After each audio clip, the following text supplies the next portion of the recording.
네, 오늘 나누고자 하는 하나님의 은혜 말씀은 창세기 39장 2절에서 5절의 말씀입니다.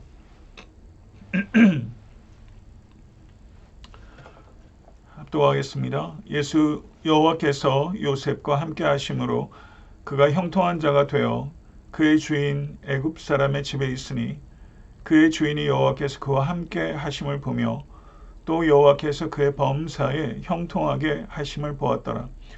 요셉이 그의 주인에게 은혜를 입어 섬김에 그가 요셉을 가정 총무로 삼고 자기의 소유를 다 그의 손에 위탁하니 그가 요셉에게 자기의 집과 그의 모든 소유물을 주관하게 한 때부터 여호와께서 요셉을 위하여 그 애굽 사람의 집에 복을 내리심으로 여호와의 복이 그의 집과 밭에 있는 모든 소유에 미친지라. 아멘.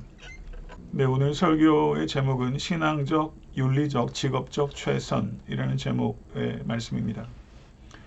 미지의 세계를 향해 스페인을 떠났던 콜럼부스는 식량과 물이 동일한 상황에서 선원들로부터 귀향을 하자는 강한 압력을 받았지만 태연하게 구약의 이사야서를 읽었다고 합니다.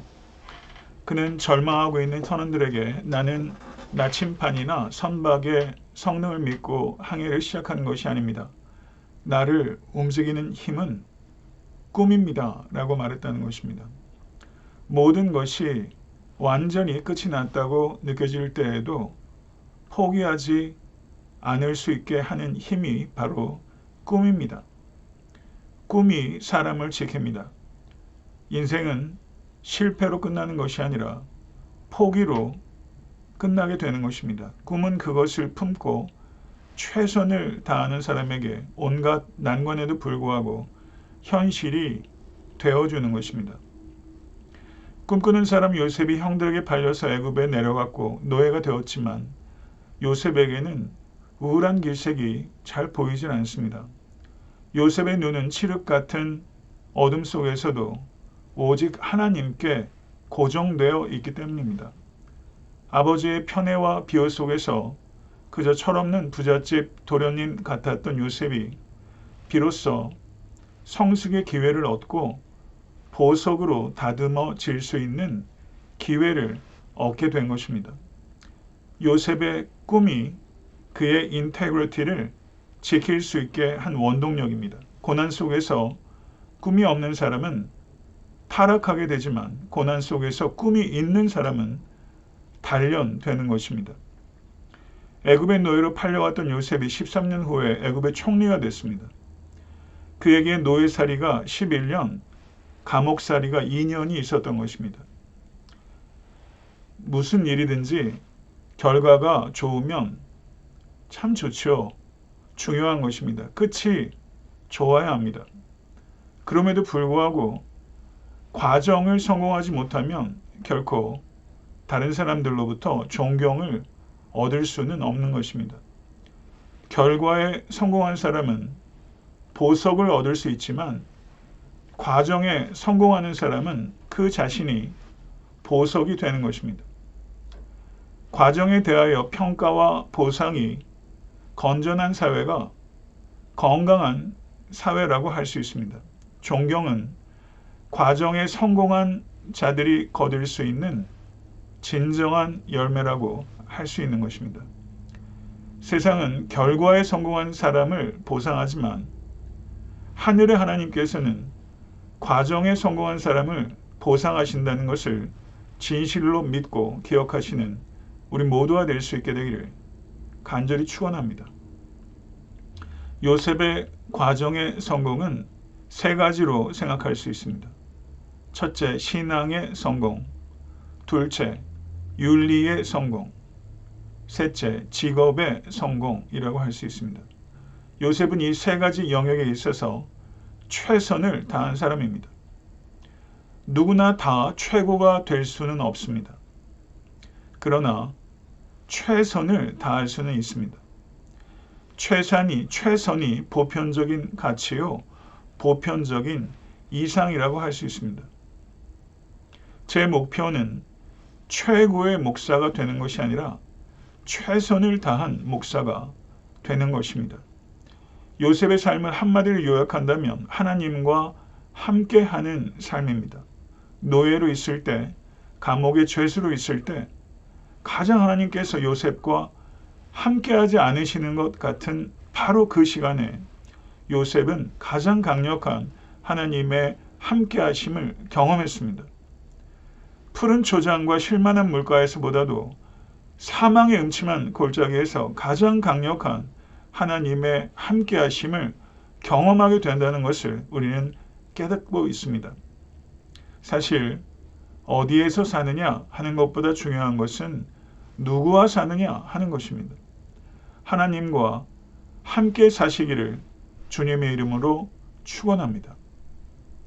우리는 왜 천국에 가야 합니까? 천국에 하나님께서 계시기 때문입니다. 왜 지옥에 가면 안 됩니까? 지옥불이 있어서가 아닙니다. 하나님께서 거기에 안 계시기 때문입니다. 하나님께서 함께 하심을 경험하는 곳이라면 그 어디나 천국인 줄로 믿습니다. 하나님께서 함께 하시는 것의 결과는 형통입니다. 찰스 프라이스라는 사람이 쓴 책 가운데 예수님을 위해 살려고 하지 말라. 참 자극적인 책 제목이 아닐 수 없습니다. 인도 선교의 아버지인 허드슨 테일러는 하나님의 일이란 하나님을 위해 사람들이 하는 일이 아닙니다. 사람을 통해 하시는 하나님 자신의 일입니다. 라는 말을 했습니다. 많은 그리스도인들이 지치게 되는 이유는 하나님과 함께 일하지 않고 하나님을 위해서 일하기 때문입니다. 하나님을 위해 일하려고 하지 말고 하나님과 함께 일하십시다. 이런 사람이 형통하게 되는 것입니다. 요셉은 자신에게 맡겨진 일에 최선을 다한 사람입니다. 그는 보디발의 가정 총무로서 그 집안의 모든 소유를 관장했고 요셉은 감옥에 갇혀 있을 때에는 재반 사무를 관장했습니다. 사람 다루는 법도 재물 다루는 법도 훈련한 것입니다. 이 모든 일들이 요셉이 나중에 애굽의 총리가 되어 온 천하 만국을 다스릴 때 밑거름이 되었던 것입니다. 대만의 최고 갑부였던 고 왕융칭 포모사 그룹의 회장은 16살의 나이에 쌀 가게를 열었답니다. 인근에 이미 30개가 넘는 쌀 가게가 있었고 그의 가게는 외진 골목에 있어서 도무지 경쟁을 하기가 어려운 상태였답니다. 그렇지만 왕융칭은 두 동생과 함께 쌀에 섞인 이물질을 골라낸 뒤에 팔았고 고객이 노인일 때에는 직접 쌀을 배달해주는 서비스로 큰 성공을 거두었습니다. 왕융칭은 이런 말을 합니다. 사소해 보이는 세심함이 개인과 기업의 실패를 좌우합니다. 1%의 부족이 일 전체를 망칠 수 있습니다. 100에서 1을 빼는 것은 99가 아니라 제로입니다. 혁신은 디테일에서 나오는 것입니다. 요셉의 사전에는 대충이라는 말과 적당이라는 말은 없을 거라는 생각을 했습니다. 성도 여러분, 지금 하고 계시는 일을 어떻게 하고 계십니까? 혹시 대충, 적당히 하고 계시진 않습니까? 한 순회 극단이 지방을 돌며 노래와 악기 연주로 생계를 꾸려나가고 있었습니다. 그런데 공연이 썩 사람들에게 인기가 없었습니다. 서민들의 형편이 경제적으로 너무 어려웠고 월급이 적어서 공연을 볼 여유가 없었던 것입니다. 어느 날 밤 단원들이 자신들의 이 난감하고 공공한 처지에 대해서 의논합니다. 한 사람이 말합니다. 오늘 밤은 공연할 필요가 없을 것 같습니다. 눈도 와서 아무도 오지 않을 거예요. 또 다른 한 사람이 말합니다. 나도 동감합니다. 어젯밤에도 우리는 고작 몇 사람을 놓고서 공연했어요. 오늘 밤에는 훨씬 적을 거예요. 그러자 그때 이 극단의 리더가 말합니다. 여러분이 낙심한 것을 저는 이해합니다. 저 역시도 그렇거든요. 그러나 우리는 공연을 보러 온 사람들에 대한 책임이 있습니다. 우리는 계속 공연을 하되 우리가 할 수 있는 최선을 다해야 합니다. 오지 않는 사람들은 문제가 아닙니다. 온 사람들에게 소홀히 해서는 안 됩니다. 우리가 최선을 다하지 않아서 공연에 온 사람들이 결코 실망해서는 안 됩니다. 이와 같은 리더의 말에 단원들은 감동했고 그 어느 때보다도 최선을 다해서 공연을 했습니다. 공연 뒤에 이 극단의 리더가 단원들을 부릅니다. 이 리더의 손에 쪽지 하나가 있었습니다. 리더는 그것을 천천히 읽어갑니다. 진심으로 멋진 공연 잘 보았습니다. 여러분의 왕으로부터. 비록 아무도 당신이 하는 일을 주목하지 않는다 할지라도 우리의 진정한 왕이신 주님께서는 주목하고 계시다는 것입니다. 제가 중요하게 생각하는 것은 설교자로서 한 사람의 회중을 만 명의 회중처럼 여기고 최선을 다해 말씀을 선포하는 것입니다. 지난 11년 동안 저는 이러한 마음을 지키며 하나님의 말씀을 전하려고 최선을 다했다고 생각합니다. 사랑하는 성도 여러분, 우리 모두 올 한 해 최선을 다해서 일하십시다.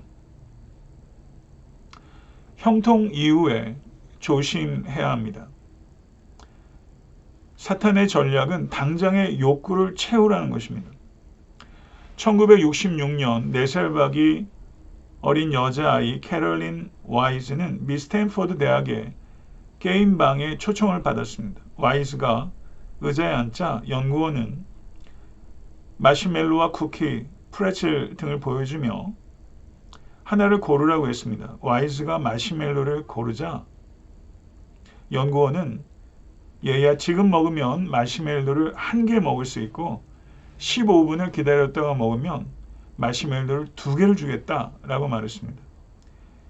이 캐롤린 와이즈의 오빠 크레이그도 이 똑같은 시험을 참여했는데 크레이그는 기다리지 못했고 캐롤린은 기다렸습니다. 이것이 바로 한국에서도 250만 부 이상 팔린 스테디셀러인 마시멜로 이야기의 토대가 된 마시멜로의 법칙의 실험입니다. 스탠포드 대학의 윌턴 미셸 박사가 시행한 당시 실험에 653명이 참여했고 스탠포드 대학의 심리학과 부설의 빙 유아원 어린이들 중심으로 이와 같은 실험이 진행된 것입니다. 더 큰 보상을 기대하고 15분을 꾹 참은 아이들은 참가자의 약 30% 정도였습니다. 아이들이 유혹을 견딘 평균 시간은 단 3분밖에는 되지 않았고 그나마 대부분도 30초가 채 지나지 않아 마시멜로를 먹었다는 것입니다. 시사주간지 뉴요커는 최신호에서 최근 마시멜로 법칙의 후속 연구가 한창이라면서 당시 기다린 그룹은 현재도 성공한 중년의 삶을 살고 있는데 반해 기다리지 않은 그룹의 아이들 가운데는 비만이나 약물 중독의 문제점을 갖고 있다는 것을 발견했다고 보도했습니다. 이 두 어린 아이의 차이는 단순히 마시멜로를 먹고 안 먹고의 차이가 아닙니다.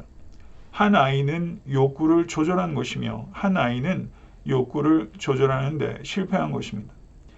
자기 통제가 성공의 지름길이라는 것입니다. 이것이 마시멜로 법칙의 중심적인 메시지인 것입니다. 우리들은 어떻게 자기를 통제할 수 있을까요? 창세기 39장 9절을 보게 되면 내가 어찌 이 큰 악을 행하여 하나님께 득죄하리이까? 요셉에게는 모든 죄악은 1차적으로 하나님께 득죄하는 것이라는 바른 의식을 가지고 있었습니다. 창세기 39장 11절을 보게 되면 그 집사람이 하나도 거기 없었더라 라고 기록하고 있습니다. 사람이 있고 없고에 따라 다르게 행동하는 사람들이 많이 있습니다. 거의 대부분이 그렇습니다. 그러나 요셉은 그런 사람이 아니었습니다. D.L. 무디 목사님은 인격이란 아무도 보는 사람이 없을 때의 당신의 모습입니다. 라고 바르게 지적했습니다. 습관이 된다는 것, 무의식 중에 그러한 행동이 나올 때 비로소 습관이라고 말할 수 있는 것입니다. 사랑하는 성도 여러분, 신앙적 최선, 직업적 최선, 윤리적 최선이 우리 모두의 습관이 될 수 있기를 원합니다. 그러기 위해서는 훈련이 필요합니다. 하나님께서는 최고가 아니라 최선을 보상하십니다. 최선을 다하는 이에게 최고가 될 수 있는 기회도 주어지게 되는 것입니다. 2021년 진심으로 사랑하는 에타한테 섬기는 교회 성도 여러분 모두가 최선을 다하고 최고도 맛보는 한 해가 될 수 있게 되기를 간절히 축원합니다. 사랑하는 성도 여러분, 성도님들은 제게 이미 최고의 성도들이십니다. 우리 모두가 올해 하나님께 최고가 되는 한 해가 될 수 있도록 하루하루를 의미 있게 채워가는 우리 모두가 될 수 있게 되기를 간절히 축원합니다. 아멘.